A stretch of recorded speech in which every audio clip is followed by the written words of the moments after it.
순정 스피커가 이 대역을 너무 높게 출력하니까 반대로 앰프에서 이 대역을 낮춰서 출력하는 겁니다. 이 상태에서 스피커를 교체해버리면 어떻게 될까요? 교체한 스피커는 순정 오디오의 특성을 반영해서 소닉 디자인 스피커로 모두 교체한 상태의 RTA 값을 보면 중역대와 1에서 2kHz 대역이 낮은 이유가 설명이 되죠. 다시 한번 강조드리지만 하만카돈, 렉시콘, 뱅앤올uf슨, 메르디안, JBL과 같은 고급 오디오 옵션이 있는 차량은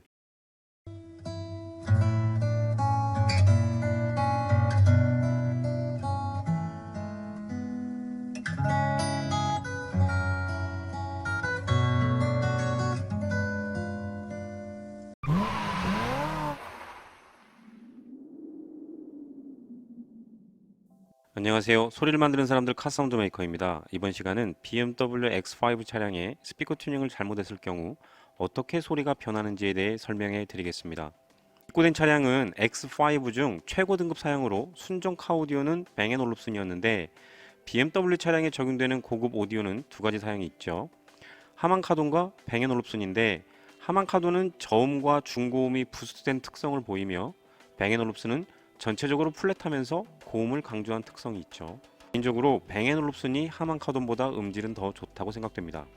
입고된 차량은 순정 상태는 아니었습니다. 모든 스피커가 소닉 디자인으로 교체되어 있었죠. 차량 입고 전에 전화상으로 상담을 했을 때 소리가 어느 정도 예측이 되기는 했습니다. 정말 안타까운 게 비싼 스피커만 장착하면 오디오 소리가 좋아질 거라는 생각을 하시는 분들이 아직도 많다는 건데, 이 차량처럼 오디오 옵션이 고급 사양이 적용된 차량은 순정 오디오가 순정 스피커의 특성에 맞게 좀 더 정교하게 튜닝이 되어 있기 때문에 전혀 다른 특성을 가진 스피커로 교체하게 되면 소리가 이상해지면 이상해졌지 절대로 좋아지지 않습니다. 입고되자마자 소리를 들어봤는데 소리에 힘이 없고 멍하게 느껴집니다. 이빨 빠진 소리라고도 표현하기도 하는데 보컬 소리나 기타 소리가 너무 약하고 소리가 멀게 느껴집니다. 저음도 너무 약하고 고음도 없습니다. 볼륨을 조금 높이면 소리가 딱딱하고 거칠어집니다. 음상이란 건 존재하지 않고 모든 스피커에서 소리가 따로 들리는 듯한 느낌이 들면서 센터 스피커 소리가 너무 크게 들립니다. 순정 뱅앤올uf슨과는 전혀 다른 소리가 들리지만 누가 들어도 좋게 들리지는 않을 겁니다. 센터 스피커가 너무 크게 들리니까 차주분께서도 밸런스를 좌측으로 이동을 했고 저음과 고음이 없으니 톤값을 높여서 듣고 계셨습니다. RTA 상으로 어떻게 측정되는지 확인해 보면 톤값과 이퀄라이저 값을 모두 디폴트로 한 후에 측정된 결과입니다. 순정 뱅앤올uf슨은 빨간색 기준선에 비교적 가깝게 모여있는 플랫한 특성을 보이지만 소닉 디자인 스피커로 모두 교체한 상태의 RTA 값을 보면 심각할 정도로 들쭉날쭉하죠. 가장 먼저 보이는 게 중역대와 1kHz에서 2kHz 대역이 너무 낮은 건데, 이 대역은 대부분의 보컬 소리가 재생되는 구간으로 이렇게 낮으면 보컬 소리가 작게 들리게 됩니다. 90Hz 대역의 저음은 기준선에 비해 최소 15dB는 높아야 하는데 낮아도 너무 낮죠. 힘 있는 저음이 거의 없다고 봐야 할 겁니다. 10kHz 이상의 고음도 너무 낮죠. 순정은 이 정도는 아닙니다. 반면 중저역대와 중고역대는 기준선에 비해 너무 큽니다.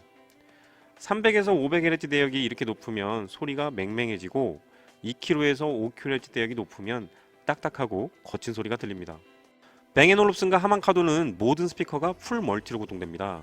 도어에 있는 미드레인지, 트위터, 의자 밑에 있는 서브우퍼가 멀티 와이어링으로 앰프에서 각각 다른 채널로 주파수가 커팅되어 독립적으로 연결되어 있죠. 그렇다면 각각의 스피커에 어떤 특성으로 입력되는지 측정해 봐야 합니다. 지금 보시는 데이터가 측정 결과인데 여기서 많은 정보를 얻을 수 있습니다. 서브우퍼는 175Hz 로우 패스가 되어 있고 도어에 있는 미드레인지는 175에서 6900Hz 밴드 패스가 되어 있으며 트위터는 6900Hz 하이 패스가 되어 있습니다. 풀 멀티란 얘기죠. 여기서 주목할 점은 미드레인지의 이퀄라이징 상태입니다. 1kHz 대역을 중심으로 푹 꺼져 있죠. 순정 스피커가 이 대역을 너무 높게 출력하니까 반대로 앰프에서 이 대역을 낮춰서 출력하는 겁니다. 그런데 이 상태에서 스피커를 교체해버리면 어떻게 될까요? 교체한 스피커는 순정 스피커와 특성이 전혀 다르기 때문에 순정 오디오의 특성을 반영해서 1kHz 대역을 중심으로 낮게 출력하게 됩니다. 중역대와 1에서 2kHz 대역이 낮은 이유가 설명이 되죠. 순정 스피커는 절대 이렇게 출력되지 않습니다. 10kHz 이상의 고음이 낮은 것도 설명이 되죠. 트위터의 출력 특성을 보면 서브우퍼나 미드레인지에 비해서 출력이 낮고 10kHz 이상이 낮게 출력되고 있습니다. 소닉 디자인 스피커로 알가리만 한 상태가 순정보다 더 나빠진 이유는 소닉 디자인 스피커가 나빠서가 아닙니다. 교체한 스피커가 순정 오디오의 출력 특성을 그대로 반영하기 때문인 거죠. 다시 한번 강조드리지만 하만카돈, 렉시콘, 뱅앤올롭슨, 메르디안, JBL과 같은 고급 오디오 옵션이 있는 차량은 스피커만 교체해서는 돈만 벌을 수 있습니다. 이 차주분도 전체 스피커를 소닉 디자인으로 교체하면서 400만원 이상의 금액을 지불했을 텐데 이런 소리가 난다면 다시는 카오디오 튜닝을 하지 않으실 겁니다. 한때 속칭 알가리란 작업이 유행한 적이 있죠. 스피커 교체야 누구나 할 수 있는 워낙 간단한 작업이고 고마진으로 많은 업체에서 경쟁적으로 식용을 했습니다. 그런데 소비자들도 스피커만 교체해봐야 별반 차이가 없거나 오히려 순정보다 소리가 더 안 좋아지는 걸 점점 알기 시작하면서 최근에는 단순 스피커 교환이 급격히 줄어들었습니다. 우리나라 카오디오 시장은 규모가 그리 크지 않은데 더 줄어든 거죠. 이는 소리를 생각하지 않는 이득만 취하려는 카오디오 업체들이 스스로 만든 상황으로 부메랑이 되어 돌아온 안타까운 현실입니다. 이 차량의 가장 큰 문제는 대시보드 위에 안착된 와이드레인지 트위터에 있습니다. 스피커에 문제가 있다는 건 아니고 잘못된 연결 방법에 있습니다. 와이드레인지 트위터는 많은 장점이 있는 스피커인데 이를 이해하기 위해 청취각에 대해 간단히 설명드리죠. 이전 동영상에서 카오디오가 홈 오디오에 비해 음질이 떨어지는 이유에 대해 설명해 드린 적이 있는데 홈 오디오는 양쪽 스피커의 정중앙에서 청취각이 맞은 상태에서 음악을 들을 경우에 앰프와 스피커가 플랫한 출력 특성을 보이면 청취자는 모든 주파수에서 피크나 딥이 없는 플랫한 소리를 들을 수 있습니다. 반면 카오디오는 청취각이 심하게 문제가 되죠. 특히 운전석 쪽 트위터와 미드레인지는 말도 안 되는 청취각을 가지고 있습니다. 이렇게 되면 스피커에서 플랫하게 재생되더라도 운전자는 전혀 다른 소리를 듣게 됩니다. 청취각이 틀어지면 특정 주파수에서 음압이 급격히 떨어지기 때문인데 대시보드 위에 놓여진 와이드레인지 트위터는 완벽하진 않지만 청취각을 맞출 수 있는 장점이 있습니다. 그렇다면 장착한 소닉 디자인 OER2의 재생 가능한 주파수를 보면 홈페이지에서 확인할 수 있는데 권장 쿼드 오프 주파수가 350Hz 이상이라고 표시되어 있습니다. 350Hz 이상이면 트위터뿐만이 아니라 도어 중앙에 말도 안 되게 청취각을 가지고 있는 미드레인지의 대부분을 재생할 수 있는 주파수 대역입니다. 이렇게 되면 카오디오의 단점 중 하나인 청취각 문제를 어느 정도 해결할 수 있게 되겠죠. 그런데 이 차량에 어떻게 설치되어 있는지를 보면 기존 트위터 배선에 직결로 연결해 놓은 상태였습니다. 이게 무슨 뜻이냐면 6900Hz 이상의 트위터 측 재생 대역만 청취각이 맞아지고 원래 목적인 말도 안 되는 청취각을 가진 미드레인지 측은 여전히 청취각이 맞지 않다는 얘기입니다. 이럴 거면 이렇게 비싼 소닉 디자인 OER2 스피커를 설치할 이유가 없어집니다. 사실 이 차량에는 소닉 디자인 1인치 트위터가 순정 위치에 장착되어 있었습니다. 스피커 전체를 값비싼 소닉 디자인으로 바꾸었는데도 순정보다 좋아지지 않으니까 샵에 방문을 했는데 그 샵에 추천한 스피커가 소닉 디자인 OER2였고 교체를 했는데 뭔가 변한 것 같기는 한데 잘 모르겠다고 하셨습니다.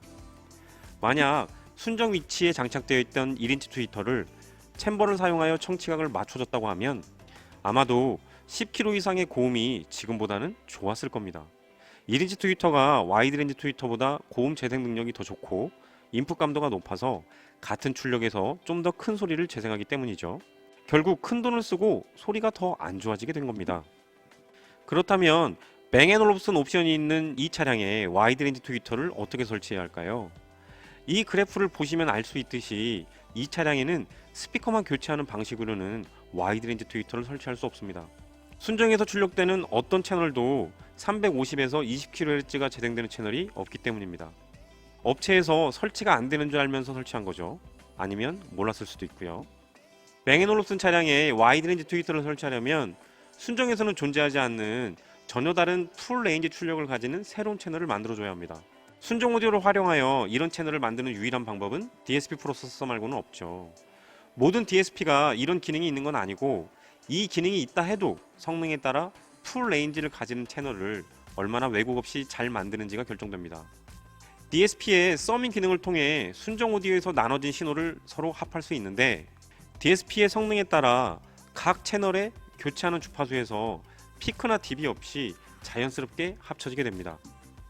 이렇게 풀 레인지를 가지는 새로운 채널이 만들어지면 와이드레인지 트위터의 성능에 맞게 새로운 주파수로 커팅해주면 됩니다.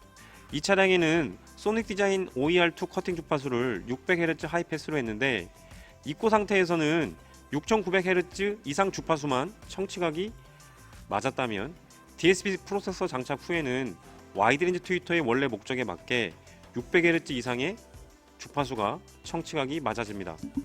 600에서 6900Hz 구간이 입고 상태보다 더 청취각이 맞아지는 거죠.